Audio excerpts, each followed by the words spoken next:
हनुमान जी ने भी रामायण लिखी थी, लेकिन उन्होंने अपनी ही लिखी रामायण खुद समुद्र में फेंक दी।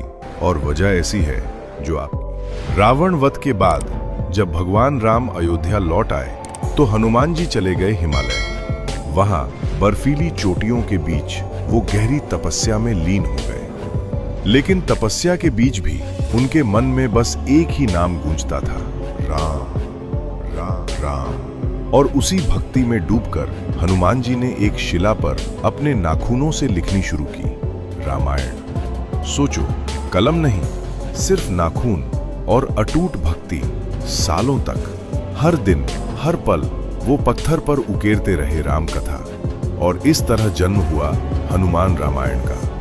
कहते हैं ये रामायण इतनी सुंदरपूर्ण थी कि शब्द नहीं, भाव बोलते थे। फिर एक दिन महर्षि वाल्मीकि अपनी लिखी रामायण लेकर हनुमान जी के पास पहुंचे। जब उन्होंने हनुमान जी की रचना देखी तो वो स्तब्ध रह गए। उनकी आंखों में एक अजीब सी निराशा थी। उन्हें लगा उनकी लिखी रामायण हनुमान जी की भक्ति के सामने फीकी है। हनुमान जी उन्होंने कुछ नहीं कहा, बस एक कंधे पर वाल्मीकि जी को बैठाया और दूसरे कंधे पर अपनी लिखी रामायण, और दोनों को लेकर पहुंचे समुद्र के किनारे। अगले ही पल हनुमान जी ने अपनी पूरी रचना उस पत्थर सहित समुद्र में फेंक दी। सोचो, जिसे बनाने में सालों लगे, जिसमें उनकी पूरी भक्ति थी, उसे एक पल में त्याग दिया। क्योंकि उनके लिए अपनी रचना नहीं, वाल्मीकि जी की प्रतिष्ठा ज्यादा महत्वपूर्ण थी।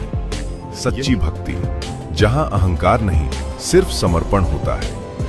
कहते हैं सदियों बाद उस रामायण का एक अंश समुद्र किनारे मिला, जिसे महान कवि कालिदास ने पढ़ा और पहचाना कि ये किसी और की नहीं, स्वयं हनुमान जी की रचना है।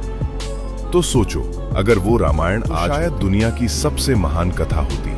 लेकिन हनुमान जी ने हमें सिखाया, सबसे बड़ा होना नहीं, सबसे बड़ा दिल रखना ही असली महानता है। अगर ये कहानी आपको पसंद आई और आप भी हनुमान जी के सच्चे भक्त हैं, तो वीडियो को लाइक करें और कमेंट करें।